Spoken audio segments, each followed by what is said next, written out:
This is Open Door with Vince Robinson. In-depth conversations with people who are making a difference in the lives of others here and around the world. Culture is at the heart of who you are. Know your culture, find yourself on Open Door with Vince Robinson. Grand dawning, great rising, Cleveland and the rest of planet Earth. Welcome to another edition of Open Door with Vince Robinson. My guest this morning is someone who was not a stranger to Open Door. He appeared on this program a few years back. It was probably during the throes of the pandemic, at which time he was actually running for political office, but he's actually done a pivot since then, and I'm going to give him an opportunity to explain exactly what happened. Welcome to Open Door, Mr. Tawayne McGee. Tawayne, how you doing? No, all is well, Mr. Robinson. Thank you for the invitation, for allowing me to be a guest of once again on your show. I'm very happy to be a guest, and once again, hopefully all is well on your side, sir. All right. So I kind of pulled the covers off the situation. You made a pivot, and you are now characterized as a human rights activist. Talk to us about the pivot, why it happened, and what it means to you. Well, once guest on your show, I was back in the end of 2021. I was just completing my candidacy as a Cleveland City Council candidate for Cleveland's Ward 12, which is mostly known for Slavic Village. Although I did not make the election, but it was a learning process, and I got a lot of name recognition within that process. So, I'm happy to have that opportunity, and also to continue with a journey as I am to still today. I chose not to run for another public office seat going into 2022. So I decided to become a human rights activist with a little bit of advocacy inside. So what I currently do with that is that I travel through the state to nearby counties advocating for a small amount of voters within each county that's nearby. And I take those issues that they bring to me, and I take those issues and I bring it to the candidate that is running for re-election, and also the candidates that are running against the incumbent from a non-partisan to bipartisan standpoint. So it's a great way to bring awareness to issues on what I advocate for the voters that I represent. That's interesting, especially now since we're in the throes of an election season. So what kinds of issues are you coming to with the interaction that you're doing with potential voters?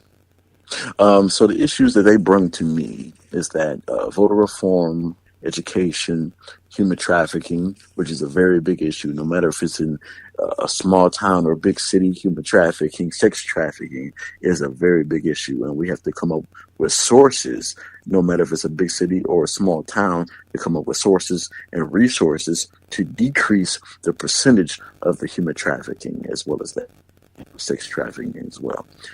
Along with many other issues, as I tend to add to my repertoire as a human rights activist advocate. So as well as that too,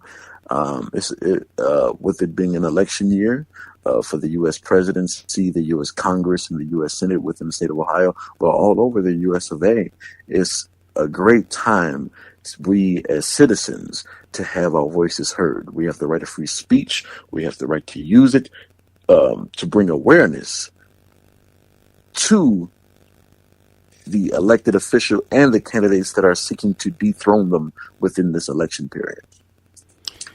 Yeah, it's interesting that you would be involved in this work, especially against the backdrop of issue one from an election cycle ago, where there was this initiative to change the majority requirement and essentially take power away from the voters. The power to petition is one of the greatest powers that individuals have as voters and a voting bloc in the state. So what are your thoughts about what happened with the outcome of that, and how perhaps the people of the state have scored a victory?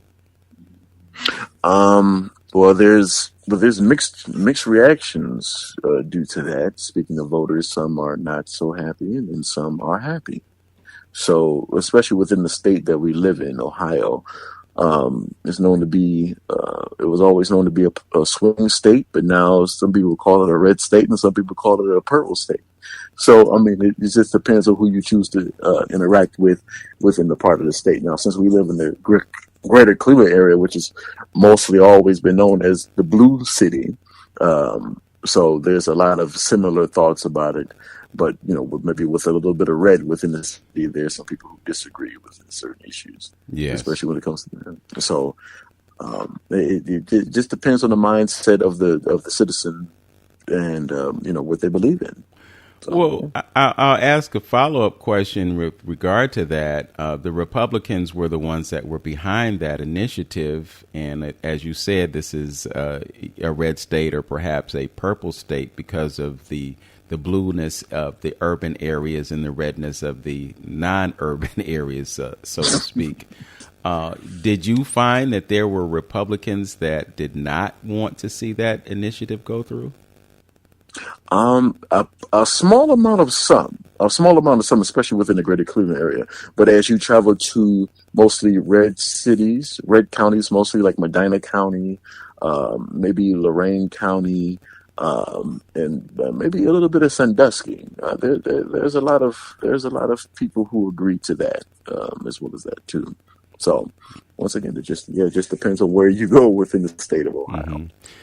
I'm curious about how you are received in certain parts of the states. If you're venturing outside of Cuyahoga County and Summit County or Montgomery County, counties that have large populations, and then dealing with folks who are in the rural areas, and you're talking to them about their needs and their concerns. How are you received as a brother, a melanated person in these areas where they don't necessarily have a great deal of interactions with us?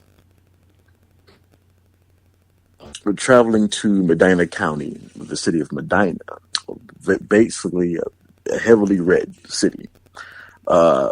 And plus, there's not too many Americans that live in Medina County, but I do travel there for like social functions, political functions, as well as that too. So I have to admit, when I do go to social functions out in Medina County, there's not too many people of color that likes to come out. Really, because they feel like maybe they are not wanted, they're not allowed, they feel that they're not comfortable to be in certain areas such as that too. But I'm not afraid to step outside of the area in which I've grew up in, which is the greater Cleveland area. Ohio is a very big state, and it has a lot to offer.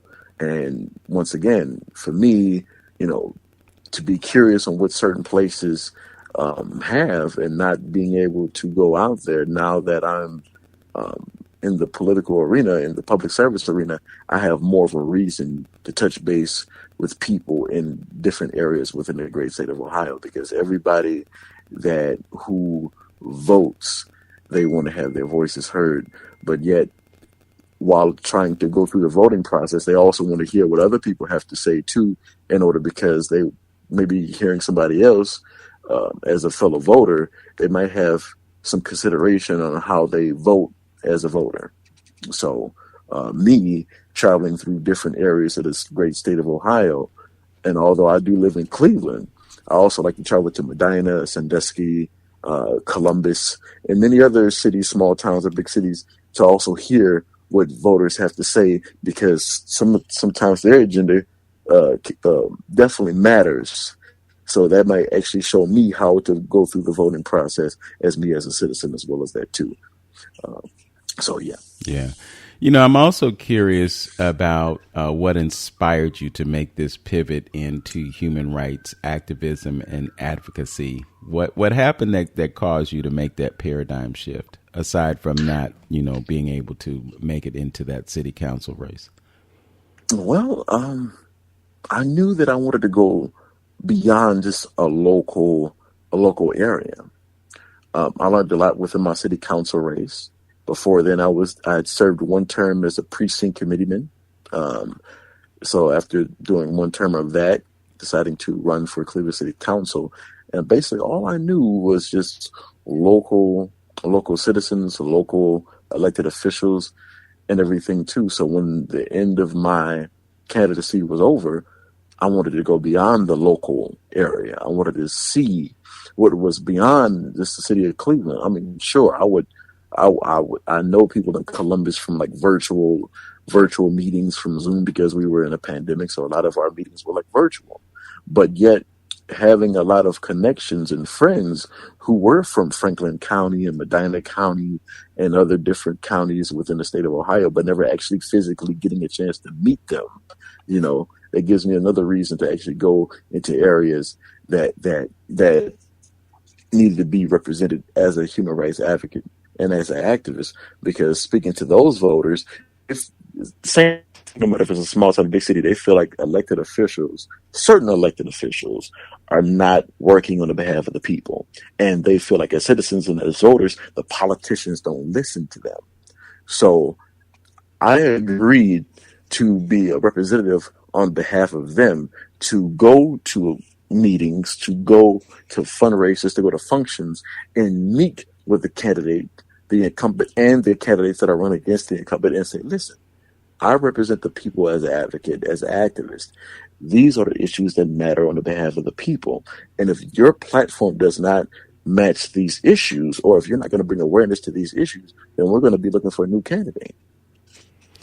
Yeah, that's really an interesting dynamic, because the politicians also have lobbyists coming to them. But the difference between what you're doing and what they do is that they come to those candidates, but they offer them money. You're not coming to them offering money. You're coming to them offering them possible consequences if they don't listen to what's coming from the people. Exactly right. Because the people are the ones who put the elected official in office. I mean, sure, they can have all the campaign money and all the funding, but I've seen many people with millions of dollars in their campaign and they still end up losing races. So, and I didn't see underdogs win races, so I've seen both sides of the same coin. If the voter let you in, they can throw you out of public office by not voting for you because they feel like you do not represent them. They feel that you are not a representative of them. So I believe one president quoted this, and I'm not going to say a name, but if you feel that your elected official is not representing you, then here's what you do. Get a petition, collect signatures, and run for that public office seat yourself. And that's exactly what I decided to do when I ran for Cleveland City Councilman. I was facing a 16-year incumbent with a lot of money backing him. I never had any bad interactions with the gentleman. He is not in public office now.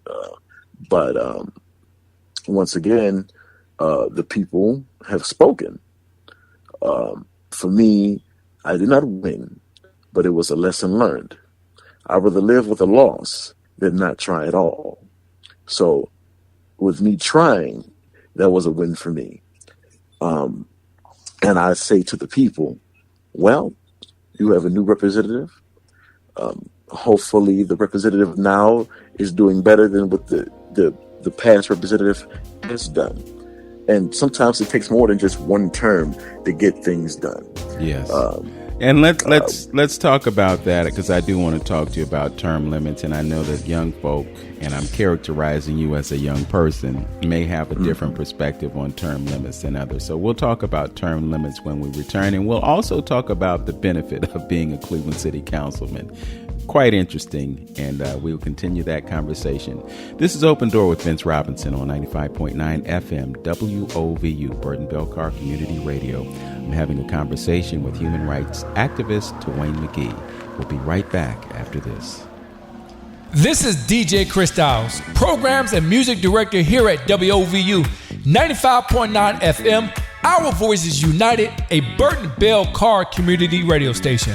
WOVU 95.9 FM sends a big thank you to the entire staff of the St. Luke's Foundation and President and CEO Timothy Tramble for awarding WOVU 95.9 FM $25,000 to purchase the WOVU 95.9 FM mobile vehicle. On behalf of our entire team, our Executive Director, Joy Johnson, and Executive Board, We said thank you, St. Luke's Foundation, for continuing addressing social determinants of health for our people in our neighborhoods and throughout Cuyahoga County. Thank you. This message is being brought to you by WOVU 95.9 FM, Our Voices United, a Burton-Bell Carr community radio station. Welcome back to Open Door with Vince Robinson and my conversation with human rights activist Tawayne McGee. And we've just been talking about some of the nuances of being an elected official and the difference between activism and lobbying. And I have some observations about the position of councilman. You talked to us about the fact that a 16-year incumbent was in that position and he actually lost to someone else. But what I'll say about the council person's position is that it is one of the most lucrative positions that you can have as a public official because you have such a small constituency. So as a councilman, you don't need a citywide vote. You just need to make sure that you connect with the residents of your ward. And the other operation that is involved in that is that we don't necessarily get a whole lot of voter turnout. So you don't necessarily have to sway the entire ward.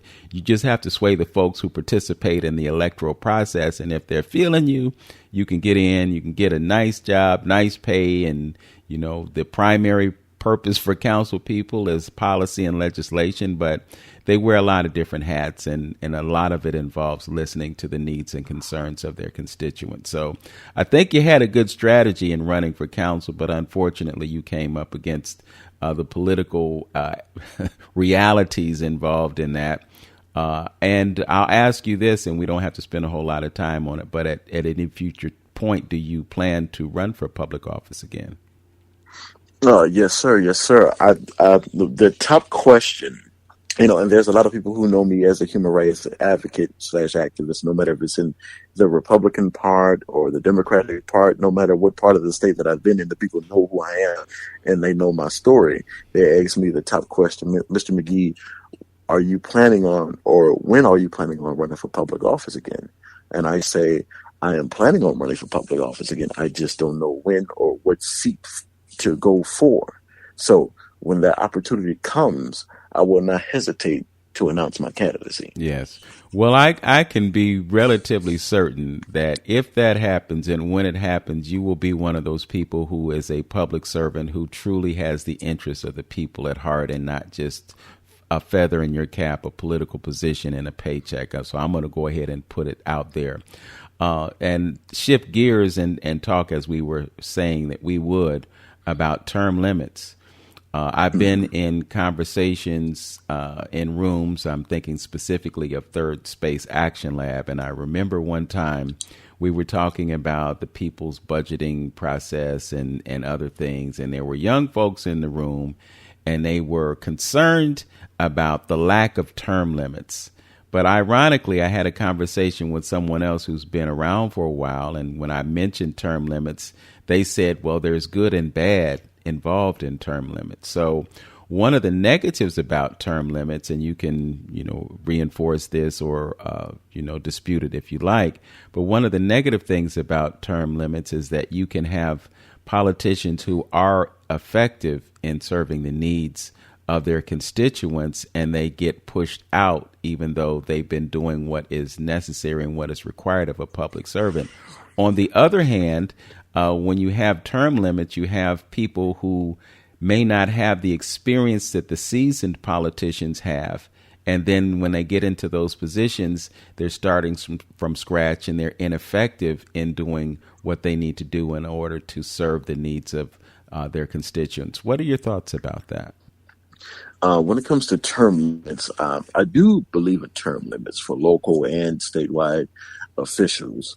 And, although I do have probably a small percentage of against term limits, but mostly for supporting term limits. Locally, living in a great state of Ohio, and even the great city of Cleveland, Cleveland City Council. There's been representatives that's sitting on Cleveland City Council for nearly 40 or 50 years. And for those people who choose to step up and run against them during every re-election cycle,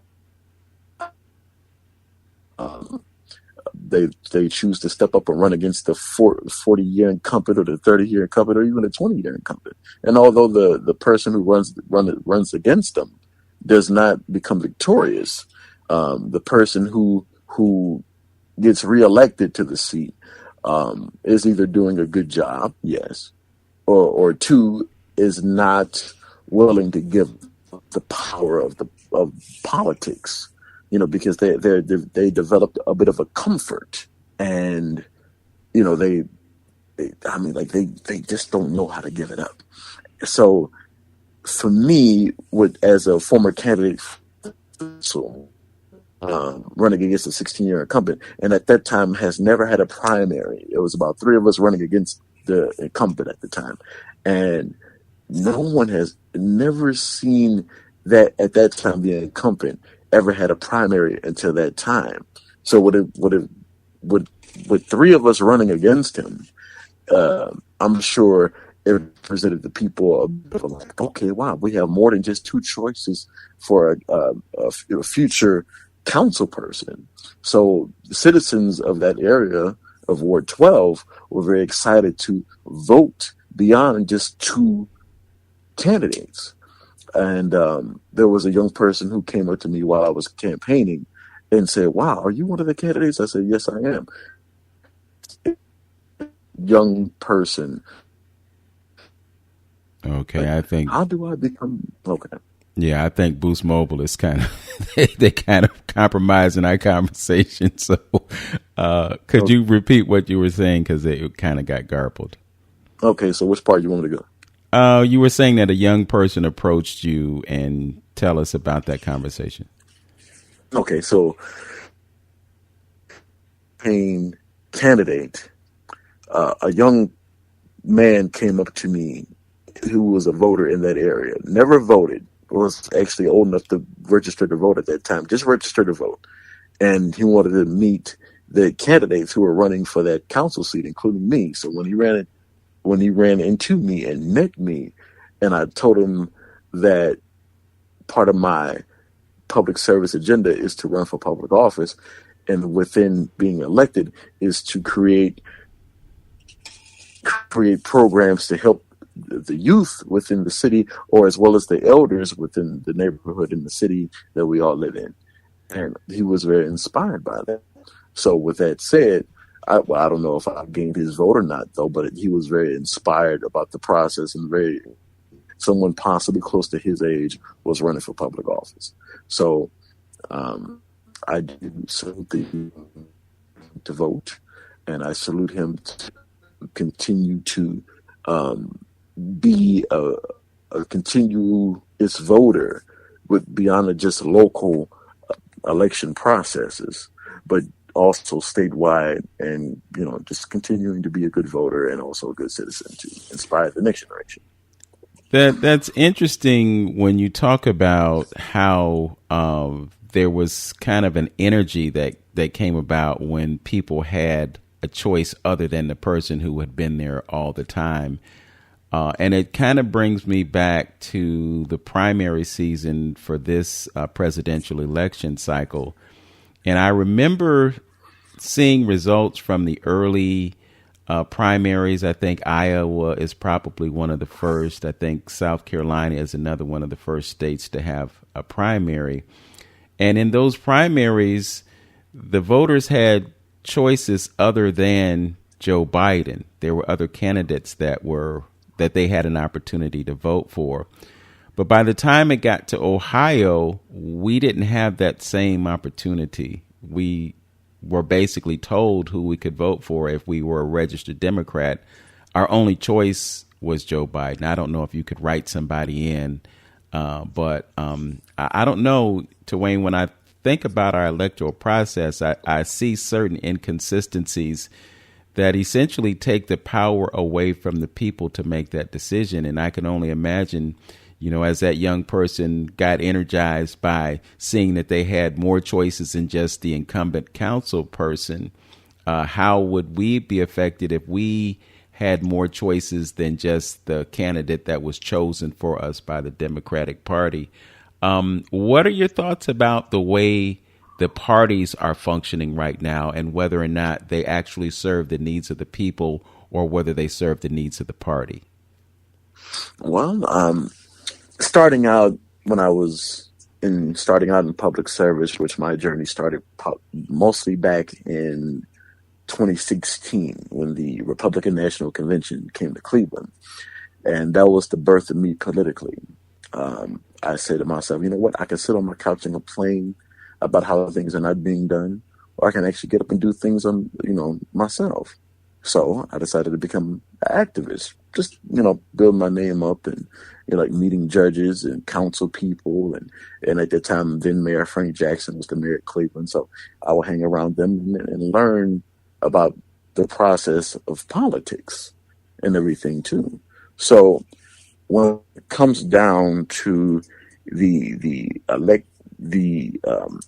electing process and the voting process, it's good to have more than just one selection of a candidate, because it gives you a chance to say, wow, okay, I have more than one choice. And these are on both sides, no matter if it's Democrat or Republican. It's good to have multiple candidates. Now, of course, a party can endorse a candidate and everything too, but some people want to say, why should I just vote for the endorsed candidate of the party? How come I can't vote for the candidate who's not endorsed? Now, sure, the party brings a lot of attention, a lot of attraction to the endorsed candidate, but sometimes the endorsed candidate, no matter what party, is not always the best candidate. So it's always good to have more than one choice, more than two choices actually, to vote for a candidate. So I was very happy to be one of those many people within that primary on which I ran for council. But I must say, speaking to some voters, they are not really feeling the two-party system, because they feel like no matter what party you vote for, they all work in the same way. They just have different viewings, different ways of viewing them. But in some ways, they still work in the same way. You push a candidate. The party backs the candidate, and we as voters, we say we don't want to vote either a straight Democrat or straight Republican down the line, which I strongly agree. We don't always have to vote straight Republican or straight Democrat down the line. You vote for the candidate that's best for the political seat, no matter endorsed or not. And most of the time, it's always the non-endorsed candidate who's best for the political seat. But with the fact that the party endorses a candidate and brings the most attention, that's the one the voters usually just go for. I want to, and excuse the interruption, but I want to clearly illustrate the point that you just made and make it specific and name some names. Kevin Kelly was a Cleveland City Council president. He had really no trial experience. He has a degree, law degree, so forth and so on. He was running against Wanda Jones, who was a sister who ran as a Republican by necessity, because she couldn't run as a Democrat because the Democrat had their chosen person. Kevin Kelly, even though he didn't have the right experience, he ended up getting that position, and Wanda Jones, who in my opinion was a better suited person for that position, didn't get it. And it was partisan politics that prevented her from assuming her rightful place on the bench, a place that she had served because she was able to serve as an appointment. And I'm going to leave that point right there. We're going to talk more politics, and we're going to shift gears, though, and we're going to talk about some other things when we get back.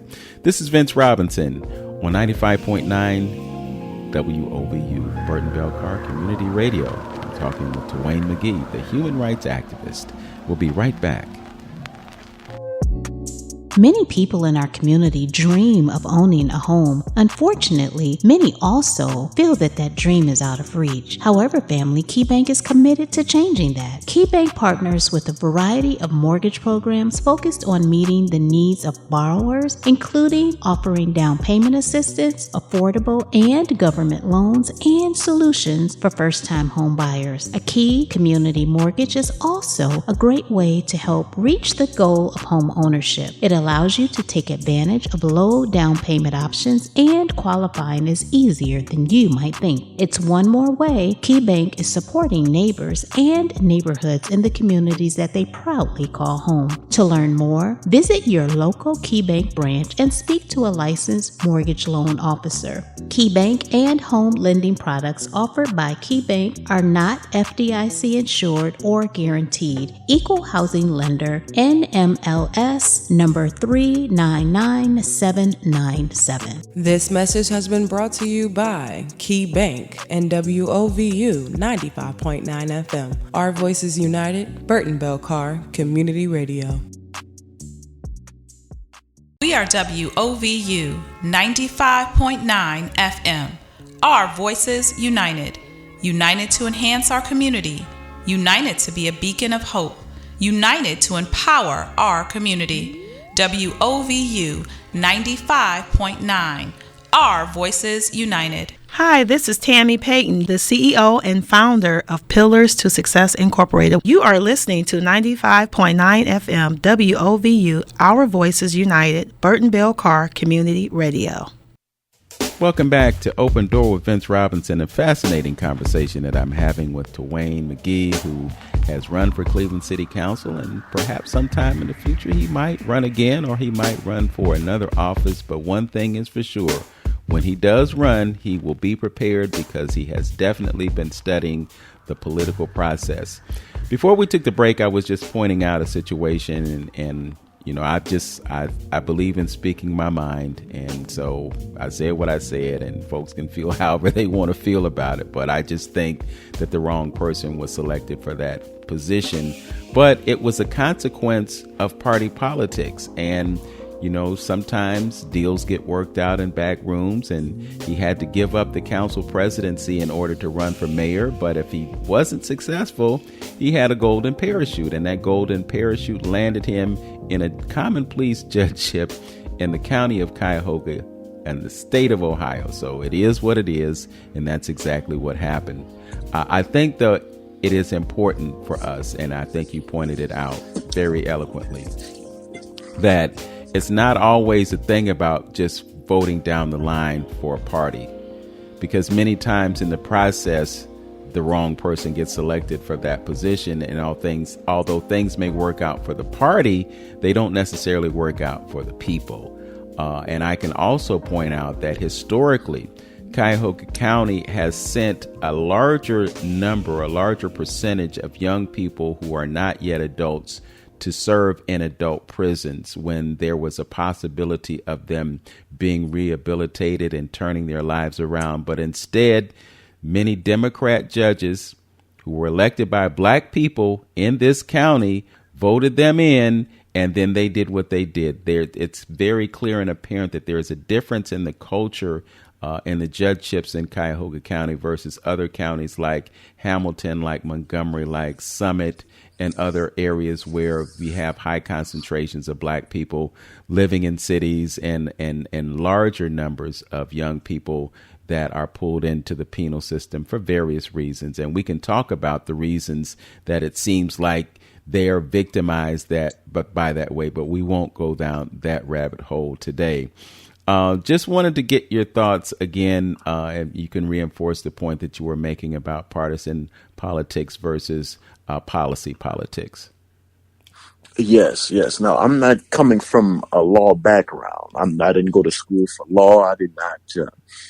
I was self-taught when I decided to get into public service. I went to the libraries and I started reading books.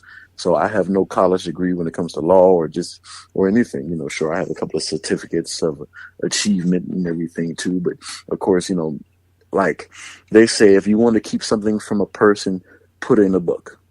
I say, for me, I'm going to look for that book. I'm going to read that book. It might take me some time, but I will study that book, and I will provide services for those who are in need.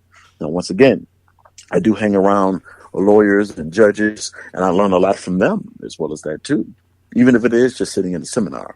But I take those lessons on which I decided to teach myself and even learn from those actual judges and lawyers that when it comes to politics, when it comes to public service, it's great to serve people the best way you can. And now, of course, there might be some judges based on some of their ruling when it comes to them sitting on the bench that I disagree with, and everything too. And of course, when it comes down to having conversations with them, I say, listen, we've known each other for a very long time. I'm not coming from the law background. I don't have a degree like how you do, but teach me something. If there's something that I'm missing, teach me something. I'm open to learning new things every day, no matter, it was from a person that has been in public service for 40 years, whether it's somebody who's been in public service for 2 years. I'm open to learning. I'm open to knowing new things that I did not know. And I think that should be for anybody. They should be open to learning new things and taking those new things that they've learned and sharing it with other people as well. It's always great to spread to people. Mm-hmm. To spread what? I'm sorry, I didn't hear you.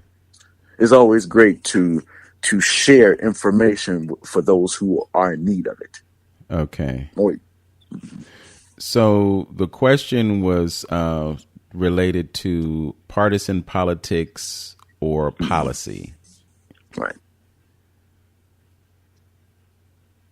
So I guess what I'm looking to understand is how you feel about policy or politics being chosen over policy.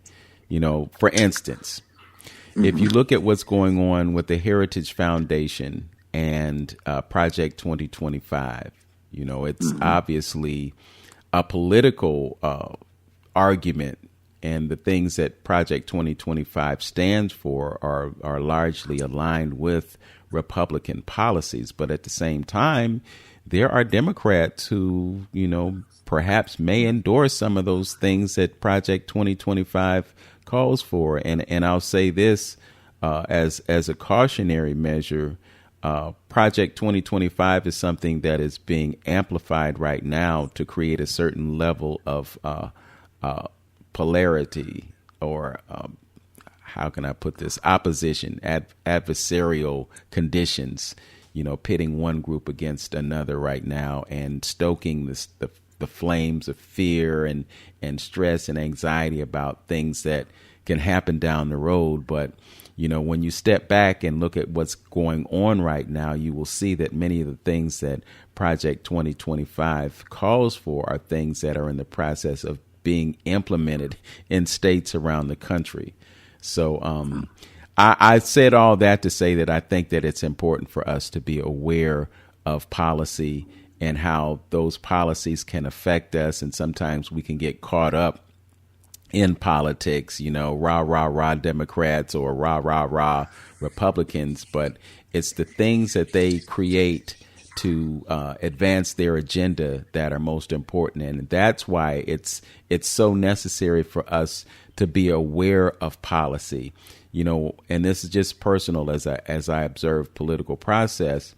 One of the things that they do when they energize voters is they energize them around emotional issues. Abortion is an emotional issue.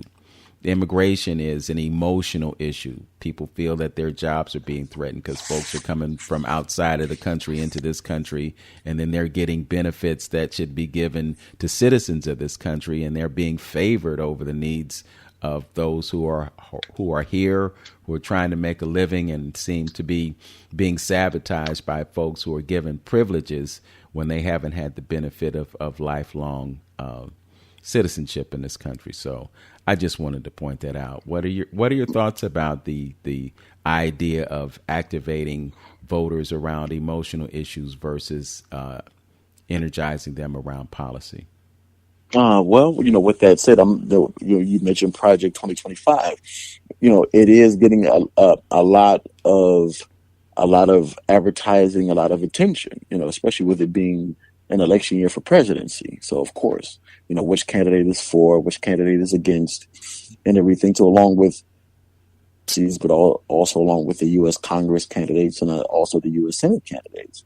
So yes, it's getting a lot of a lot of recognition within certain campaigns and everything too. But even beyond that, national office, and you want to get voters riled up based on their emotional, well, basically how they feel based on their actions. I must say, you can be real with them. You can say, what, and once again, I think this is based on, you said, Americans are losing jobs to foreigners who are not actually from this country.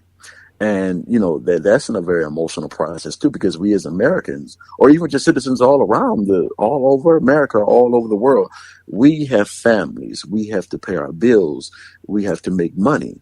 Now, if we lose our jobs as Americans or even citizens of a certain country, and we lose it to people that are not even from our country, that's basically not fair. We do believe, and I do believe, that when it comes to people who are not from America but want American citizenship, they have to come to the States and be processed legally, not illegally, legally. Everyone comes to America for a better way of living. America has always been known as the land of the free, the land of opportunity. And I still do believe in that, no matter what leadership we do have.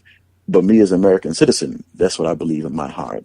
So when it comes to foreign people, they can come to America, they can come to the States, but they have to come legally and be a part of the American dream, be a part of the American success story.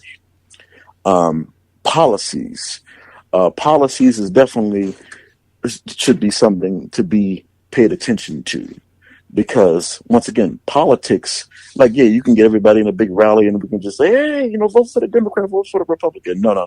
That's not the way how you should do it. Vote for the candidate that says, hey, when I get into public office, these are the policies that I'm going to represent. These are the issues that I'm going to represent.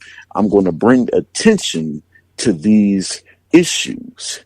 And once we bring it to the president, hopefully the president can sign off on it and make it into action. Okay. Policies. Mm-hmm. Go ahead. Policies versus emotion. Emotion versus politics. It's all one big process. And of course, everything runs through a process. Certain things get rejected, certain things get accepted. So I do understand that. But hopefully, if a person can't get all of the things processed and accepted, then maybe at least half of the things can be accepted within that policies.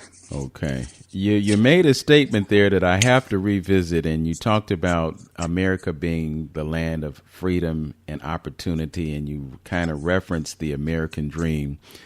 We have just a few moments before we take our final break, but I'm really curious about the reality of whether or not the American dream is a reality and whether or not freedom and opportunity do exist. And I say that just based on what we were saying about immigrants and them having access to jobs. I think there's a presidential candidate that characterized them as black jobs. He got a lot of pushback about that. A lot of protests came from black folks who understand what he was trying to say in a very twisted way. He didn't really represent reality with that statement, but I just have reason to wonder whether or not the American dream does exist when I place it against the backdrop of the racism, institutional racism that exists in our country and the opportunities that we have been denied. We look at things like affirmative action and folks say, well, affirmative action is reverse discrimination. But then at the same time, we talk about that playing field not being level. So does the opportunity actually exist? I'll give you an opportunity to answer that question when we return. This is Open Door with Vince Robinson on 95.9 FM, WOVU, Burton Belcar Community Radio. This is DJ Chris Dowes, Programs and Music Director here at WOVU 95.9 FM. Our Voices United, a Burton Bell Carr community radio station. WOVU 95.9 FM sends a big thank you to the entire staff of the St. Luke's Foundation and President and CEO Timothy Tramble for awarding WOVU 95.9 FM $25,000 to purchase the WOVU 95.9 FM mobile vehicle. On behalf of our entire team, our Executive Director, Joy Johnson, and Executive Board, we said thank you, St. Luke's Foundation, for continuing addressing social determinants of health for our people in our neighborhoods and throughout Cuyahoga County. Thank you. This message is being brought to you by WOVU 95.9 FM, Our Voices United, a Burton Bell Carr community radio station. What's up, Cleveland? It's your girl, Jazzy J, and I just want to know, have you downloaded our app yet? Yes, our app for Androids and iPhones. All you got to do is go to your app store and download WOVU 95.9 FM, and you can listen to us anywhere. Hey, this is Gaidi Nkrumah. You're tuned in to the best radio station in Cleveland, WOVU 95.9 FM, Our Voices United. Welcome back to Open Door and the conversation with human rights activist Tawayne McGee. Before we took the break, I wanted to ask him the question, do you think the American dream is reality, and how would you respond? Well, my thing is, I haven't had much experiences like how other people have in life. Now, Mr. Robinson, we've known each other for a very long time. You have some years on me. So you are able to share some experiences that I have yet to live through, and everything too. But I'll say based on what I've been through, I say that the American dream still does exist. I mean, not for all. You said not for all. Yeah, not for all. Because I've met people and I've befriended people who are not from this country. And when they do become citizens and when they do become a part of this country, they've went through so much negativity in life, no matter if it's from people, organizations, as well as that too, because they say, oh, because I'm not an American citizen, that the fact that they weren't born here in America, they cannot take part of the process that a natural born American can actually take part in. They are heavily rejected because they're not actually from this country. And because of that makes me realize that people who come to America to become naturally born citizens of America and listen to their story, that they go through the process of not experiencing the American dream based on that story that I just shared with you for some people who are not from America. Yes. Well, I think and this is just my personal view.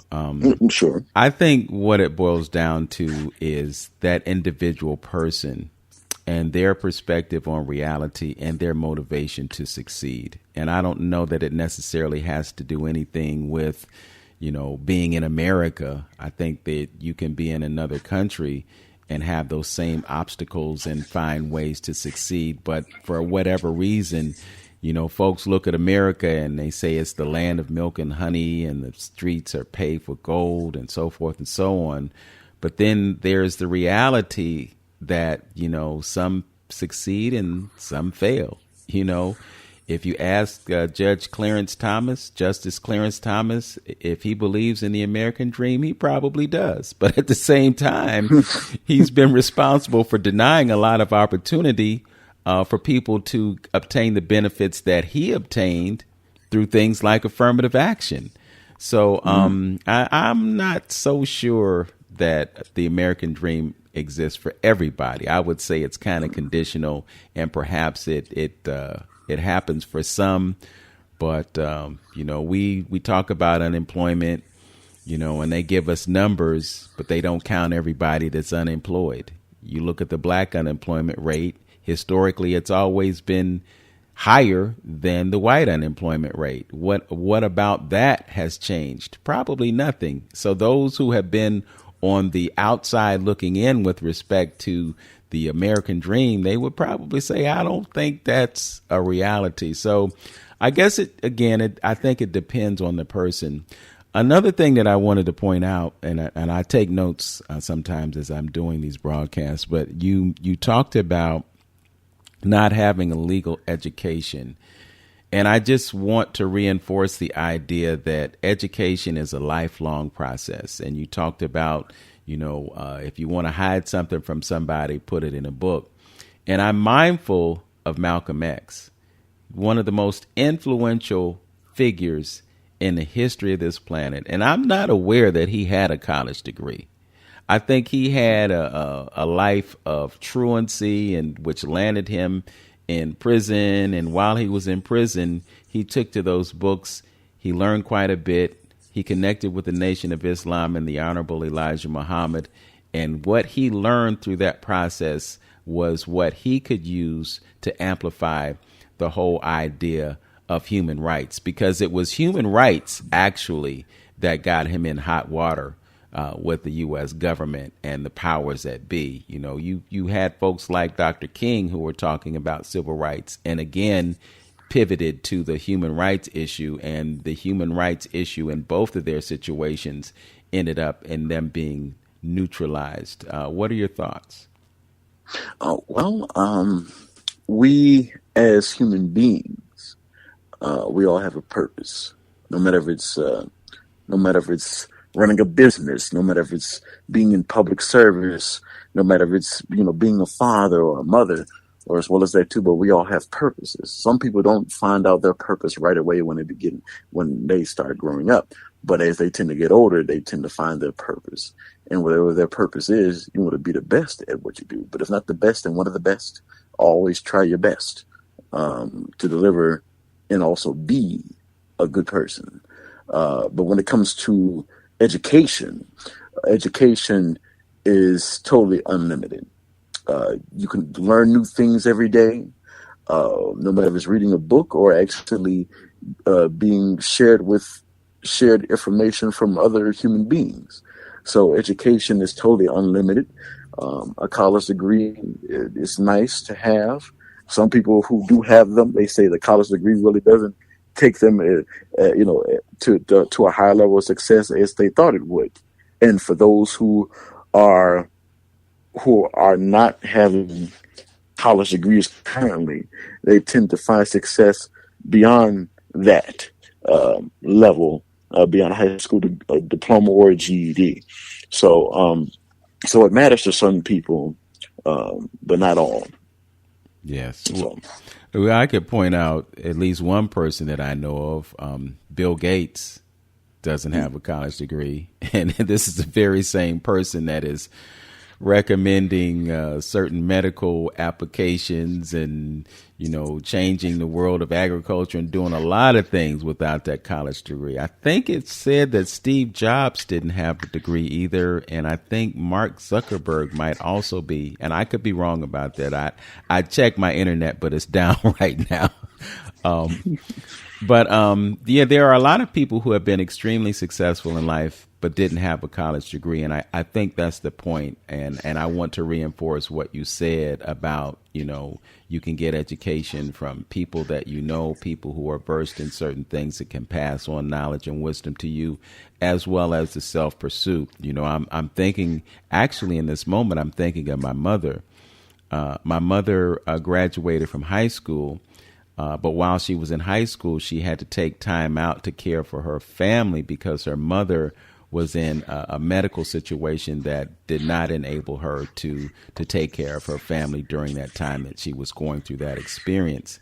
When my mother graduated from high school, she took it upon herself to go to the library, and she was a voracious reader. My mother's still alive, by the way. But she was a voracious reader when she left high school.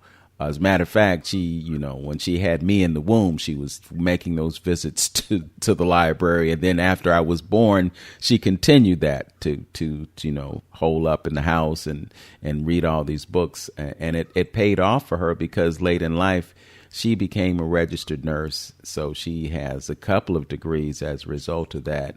And, talk about the American dream, you could say that it was for her.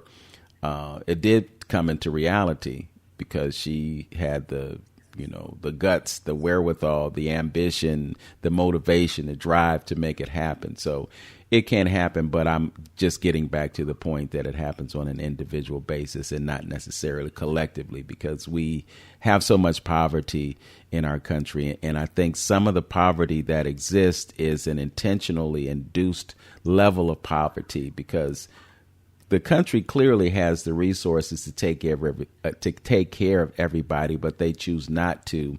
And they use the law and they use political realities as a way to kind of smokescreen their lack of responsibility for everyone. No one should be homeless. No one should go hungry. No one should be denied opportunity for education in this country. But clearly, when you look at the reality of it, it happens. I'm thinking about what happened at Tennessee State University. I don't know if you're aware of this, but they have a board of directors, a board of trustees, and the legislators in the state of Tennessee voted to eliminate those positions and bring other people in. It was also found out that Tennessee owed Tennessee State University over $1 billion that should have been appropriated to Tennessee State University over a period of years, whereas there was another land grant university that got all the money that they were entitled to and more, and probably that excess was money that should have gone to Tennessee State University. So again, one of the realities of institutional racism that exists in this country, and the playing field is not level. But, I went off on a tangent, but I just wanted folks to know about that situation so that they understand the reality of race and politics in America. What do you think about that? Race politics, race politics. I'll say what now? A long time. Race has existed for a very long time, and even I'm sure even before you was even born, Mr. Robinson. But it was also like fighters as in for like Dr. King, possibly history makers like Reverend Jesse Jackson, and all that to bring awareness of racism in politics, to get things done, as in like when it comes to Dr. MLK and President Lyndon B. Johnson, to do the Civil Rights Act, to make voting fair for people of color and African Americans, and along with fellow other processes as well too, to be brought to the light within American politics and American history. Because if it wasn't for them doing what they did at that time, we possibly wouldn't be in the reality of what we are living in today. Yes. And I will also underscore the fact that, and you referenced the Civil Rights Act and the Voting Rights Act and so forth. We're living in a time where there's a certain segment of the population that's doing everything that it can to prevent us from voting, to discourage us from voting, and to remove the power that we have as voters, especially in a state like Ohio. It's really tragic, but I think it also serves as a reminder to us that we have to take our ability and our right to vote seriously, and then exercise it and push to get the things that will allow us to get our needs met. Tawayne McGee, it has been a pleasure to have this conversation with you. There are a few other things that I wanted to talk to you about to get your perspective as a young person, because I sincerely believe in giving voice to everyone, not just the folks like me who are long in the tooth, but the folks who are going to be responsible for guiding our country into the next chapter of its existence. So with all that said, thank you for joining me on Open Door. Thank you. And once again on your show.